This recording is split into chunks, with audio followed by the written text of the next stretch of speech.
welcome. We are Eurogamer. I'm Ollie Welsh, the editor, and I'm going to hand over to our host today, which is Chris Pratt. Hi there, yeah, so we're going to be talking today about some of our highs and lows of 2015 in terms of, well, games, I should hope.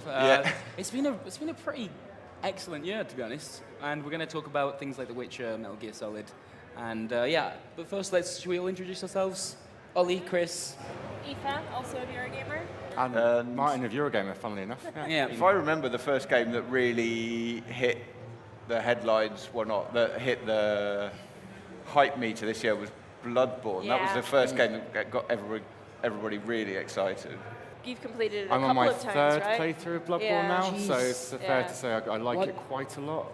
What do you get from playing it 3 times? What's happening this time around? Respect. Okay, that is actually the answer, isn't it? I was actually kind of surprised, just that some people really don't like Bloodborne in comparison to Dark Souls. Like I kind of like there's a little. It feels like there's a little bit of competition between the two online, and really, I know they're both from software, but I see them as completely different things. I mean, there's an overlap in terms of base systems, but they couldn't be more different in terms of Bloodborne is... Those people really like Bloodborne. They're like so into Bloodborne. It's I know. crazy. I'm making a really good point. It's okay. But Bloodborne is just, the offensive systems and everything.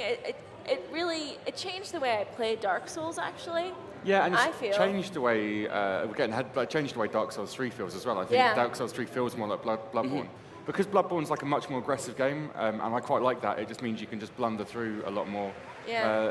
Sure. Well, Dark Souls 3 is a bit of a callback to Demon Souls as well. Yeah. But That's yeah. the best game of 2016, not All 2015. right. I mean, obviously Miyazaki, like his sort of vision is just it's so crystal clear. But like, it feels like we're seeing a lot of stone castles and dragons and things like that over and over again now. Whereas Bloodborne was just Whoa! You can't say stone castles and dragons and things like that. No, but those like, are brilliant things. Thank I you know very that they're much. brilliant. I like- I know that they're brilliant things, but I just feel a little bit like.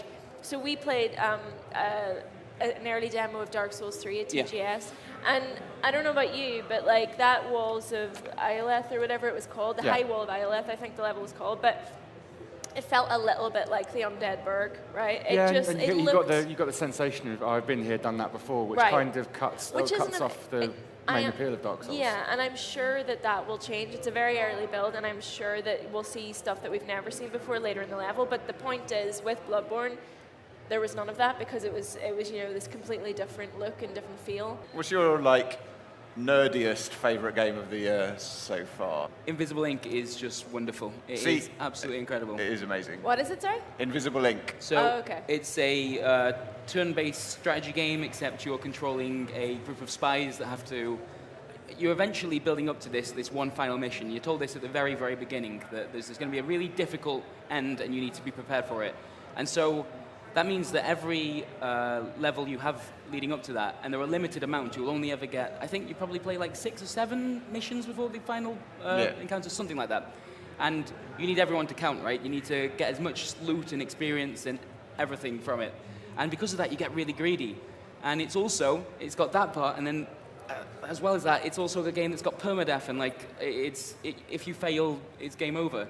It's also the best, most well-balanced turn-based tactical game I've played since Advance Wars. I think it's just got like a. You can't snub XCOM like that.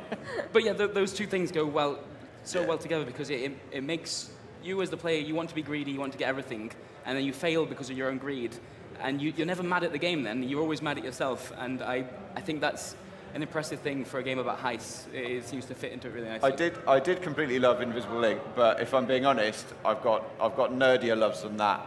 I'm really into Solitaire, I'm afraid. What? Wow. And the highs and lows of 2015.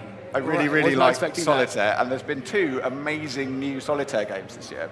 There's been Regency Solitaire, which is a game where you play through. It's basically like a playable Jane Austen game in which all of the gameplay is like solitaire. So you're this lady called Bella, and you're trying to secure the hand in marriage of a handsome young gentleman, but you're being pursued by a horrible evil gentleman and you're trying to earn enough money so that you can hold a ball, but your family's a bit hard up. So you do that by playing solitaire. And it's honestly, it's really good. Martin, you must have something super. No, I just remember Assetto Corsa. It came out of early access. I think in January, yeah, it did. Yeah, and that was obviously pretty good. Yeah, that's even more hipster driving game than it's the most hipster driving game there is, yeah. Excellent. And then you get in it, and then they just layer on all these traction control things or take traction control off. Some cars have traction control, some cars have ABS. I don't even know what that is. I have no idea what you're saying. I really like it. You like it that much. I'm happy that, yeah, I'm happy that Aoife, what's your nerdiest game of the year? I can't think of any particularly nerdy games that I've played. Like, What's the best game then that you played this year? The best game? Do you have it? Metal Gear Solid 5 would be above The Witcher 3 for me personally, like just because of I guess it's nerdy that like we've been talking in the office about all the cassette tapes that we've been collecting. I've been singing something because you were so unlucky enough to be in Tokyo with If me. you I was singing most of the cassette ever go to tapes. Tokyo with Martin Robinson and go to karaoke, you will know the words of Gloria off by heart by the time you leave. That's fair enough. Gloria. I'm not going to do it here. I'm going to spare that was everyone that. that was Transitioning 5 into karaoke for the last Yeah. part of this. Oh yeah, we didn't tell you that. Yeah. So, Ollie, you reviewed The Witcher 3. I think it's a game that you don't. It's one where you don't really focus in on a particular game mechanic. It's kind of the opposite of Invisible Ink, where it's how well tuned it is that I really love. Right. The Witcher 3, like actually the gameplay is fairly ordinary. It's very simple combat, pretty simple RPG system. A good item game, I would say. It's fun to like craft and upgrade your gear. Okay. But what really makes it for me is the way the whole thing hangs together. It's got particularly good script writing and storytelling for sure, and that's married with a really beautifully created world, a world that really works. It doesn't just break down into themed zones. It's like, oh, here's your desert bit, here's your mountain bit, it's like, no. I love RPGs that do that, and it's just a blatant line that you walk across. It's like desert, forest. Okay, good. Which is like Dragon Age Inquisition, a good game in a lot of ways, but it really suffered from that. Yeah. This is your fantasy theme book, whereas The Witcher it felt like a really coherent fictional place, and it was just amazingly atmospheric to explore. And I've never played an RPG before where, well, at least not for a really long time, where every single side quest felt as well crafted, if not more so actually, than the main quest. I think the Baron side quest was like one of the best kind of quest lines that there has been in a fantasy game for a long time. But that said, like after I got through that in The Witcher, I kind of lost interest in it because just for me personally, it just felt like you're not into Castles and Dragons. I do, but like it was. You said it now. I'm just no, going to stick with it. No, don't twist my words. It just felt like I just knew that it was going to be a heavy investment, and by that point I was maybe about 20 hours in, and I was like, actually, you know what? I feel like I've had enough. I've gotten as far as I want to go with this. This is like the most rubbish problem to have ever, but like one of the problems of 2015 is that some of the games that I feel I have to play, and the most exciting games, are also absolutely massive. Like that's true. The Witcher 3, Metal Gear Solid. We've got Fallout coming. Like, it's a good problem to have, right? This is the worst thing to moan about. I didn't get on with The Witcher at all because it was just too big and bloated, and there was no gameplay in there for me. And for me, it was just walking from A to B, then being told to walk to C, then walking back to B.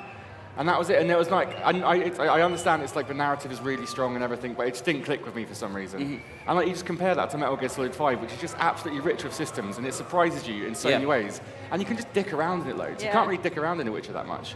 You can literally dick around, like we were talking about, when you can shoot the crotches of the guards. Yeah, I'm not sure about that. I asked the gameplay designer. He wasn't sure about that. No, but so you can shoot them if you come across a sleeping guard with the water pistol. Yeah. You can shoot them in the crotch and make them think that they've wet themselves. Yeah. That is such a Kojima level like attention to detail. It's and also it's like that is Kojima. I imagine finds that absolutely hilarious. And you wonder why they never actually got to the end of that game, where the storyline has no end. It's like can you trick people into thinking they've wet themselves in The Witcher? Don't think so. That's it. Decide it. Metal Gear Solid 5 is the game. Like showing off in that game is the best feeling in the world. You actually feel like you're like a genius when you're sneaking into a base and you do something a little bit different. But there's still systems which are being unearthed as well, and there's still kind of rumours around systems. I love that. Some people are speculating. I'm not sure if it's true or not. And I spoke to someone at Konami, and they're not sure about it.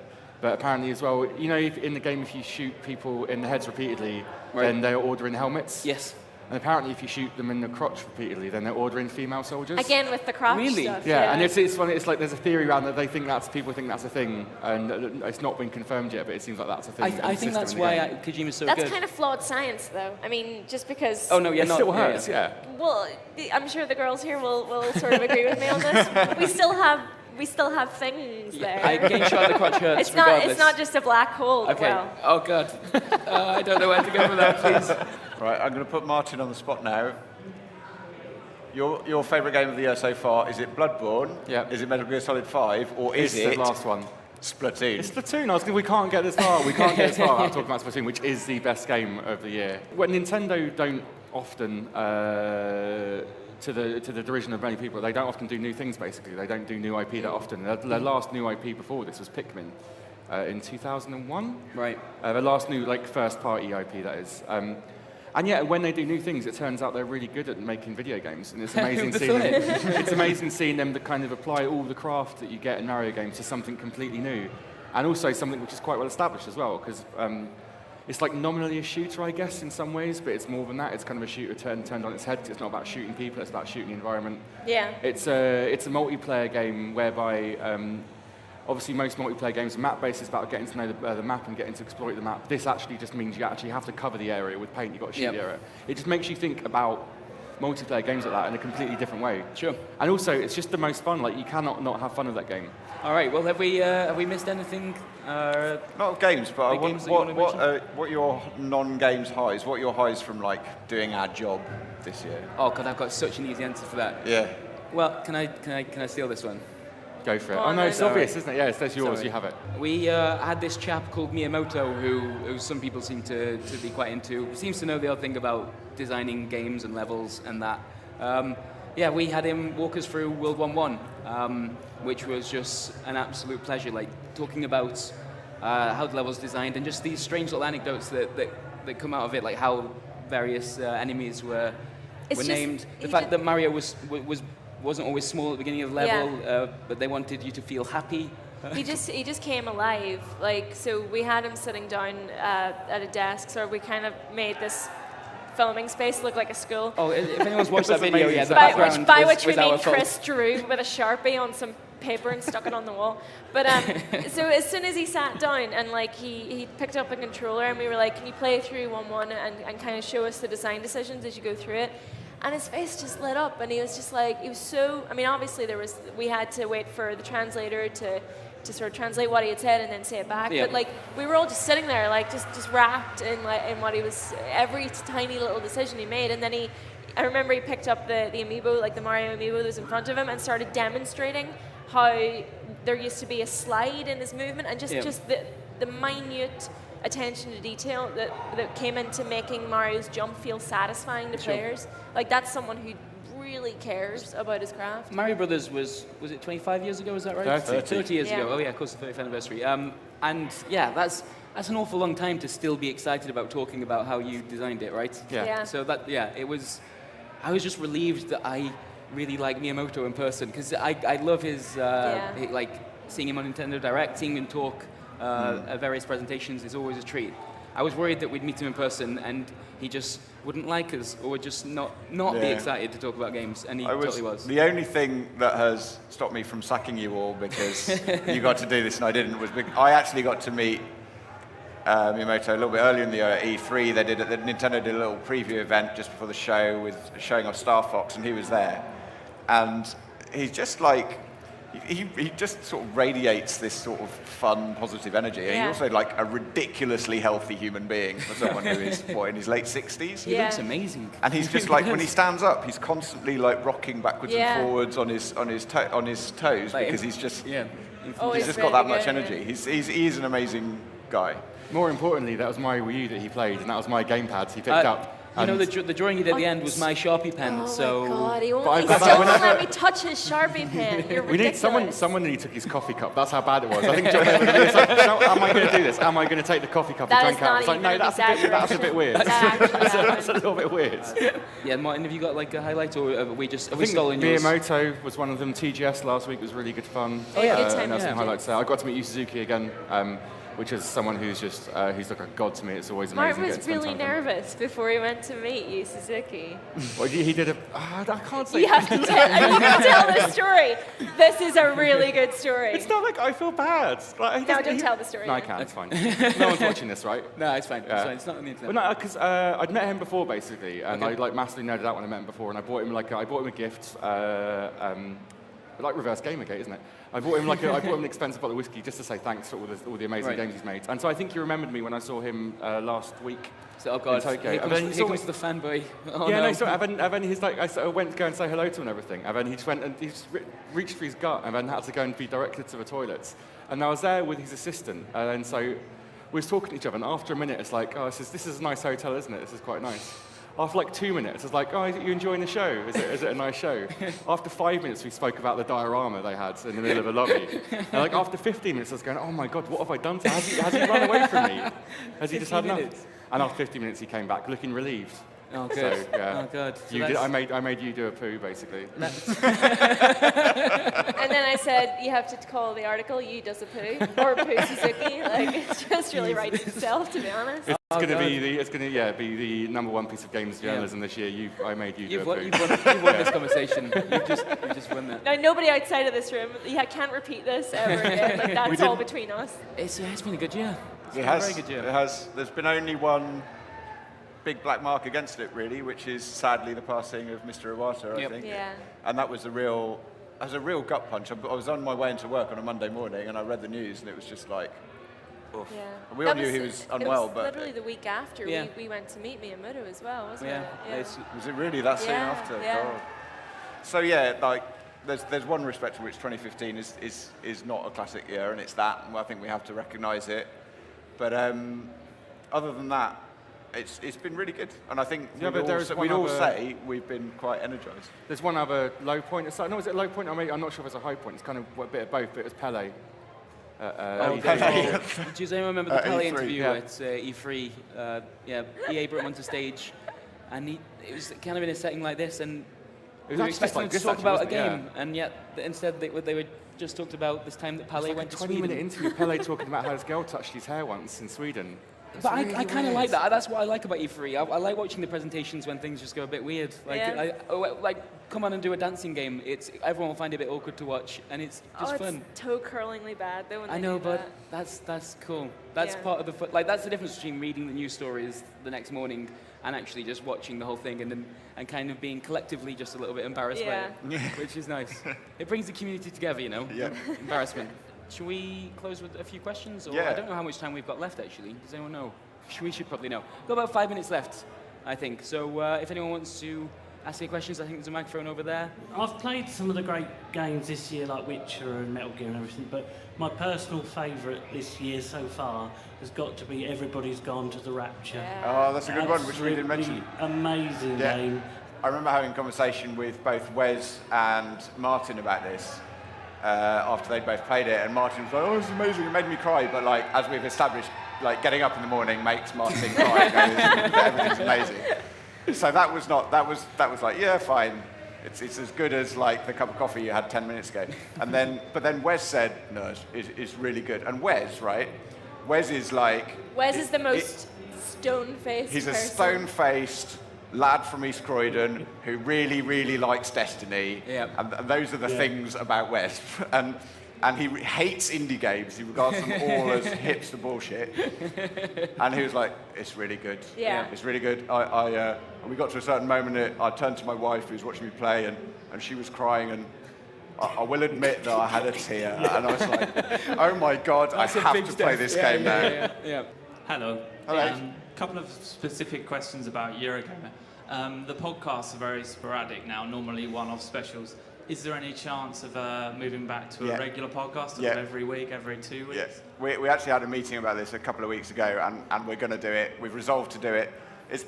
So the weird thing about podcasts, right, is that the audiences are, compared to the kind of audiences we might get from doing a video on YouTube or publishing an article on the website, quite small.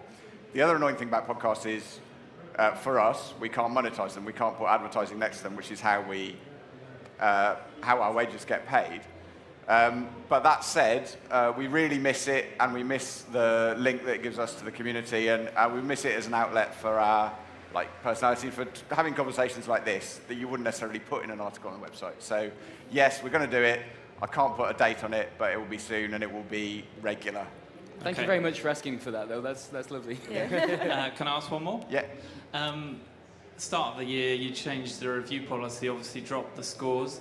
6-7 months on, are you happy with that decision? Yeah. You're now no longer on Metacritic. Does that affect the site particularly? No, not really. Go on, go for it. We didn't get a huge amount of referral traffic from Metacritic. It was nice to be on there, and it was nice that the guys at Metacritic considered our reviews to be really valuable and important. But it didn't make a huge difference to the site, and it certainly didn't make that big a difference to the decision when we made it. The really interesting thing for me has been, after that change, the traffic to our reviews has been exactly the same. The levels have not changed. I personally was expecting it to dip, not too much, but to dip a bit, and then we win that back over time. But it just didn't change. So yeah, we're really happy with the system. We think it works well. Obviously, there was a bit of an adjustment for the community to get used to it, but now you look in the conversations, in the comments threads on the reviews, and it feels like everyone's moved on. So yeah, we're really happy with the decision. I hope everybody else likes it as well. Thank you very much, and thank you for coming to EGX. Yeah. Thank you. You're all See you lovely. on the next podcast. Thanks for. Yeah, we can now do podcasts again. We've got reasons. Yay. We've done it. We've made a podcast. There will be more. Thanks so much, guys. Thank you. Joining me on stage to talk about his memories of 20 years of play, please welcome Sony Computer Entertainment's President of Worldwide Studios, Shuhei Yoshida.